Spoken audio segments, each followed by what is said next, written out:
Рахмат. Урматтуу баяндамачылар.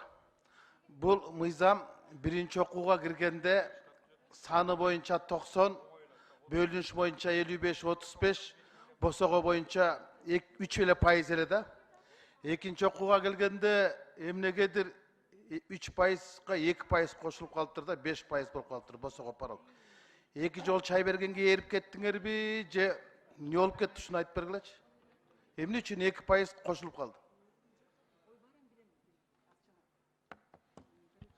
Жооп берели? Жооп бериңиздер, жооп. Эмне үчүн 2% кошулуп калды? Президент 3% менен киргизген. 2% ким кошту? 5%ды комитеттен депутаттар сунуштады. Аны комитет жактырды. Ошонун негизинде 5%га 3%дан 5%га көтөрүлдү. Маселе ушундай.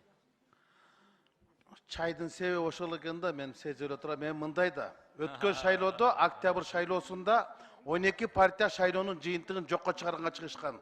Ак үйдүн алдына аянтка чыгышкан. Ошолордун бардыгы 7%дан өтпөй калгандар болчу.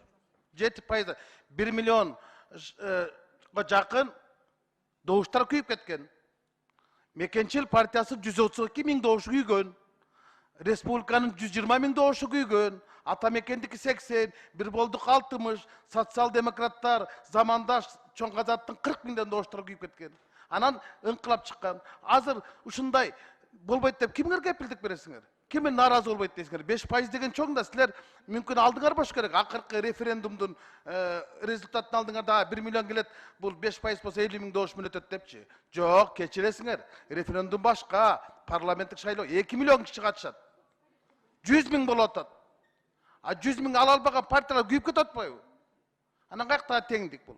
Кайтадан ошол мурдагы октябрдагы шайлоого келип атпайсыңарбы? Бешара партиялардын бардыгын чаап атпайсыңарбы парок менен?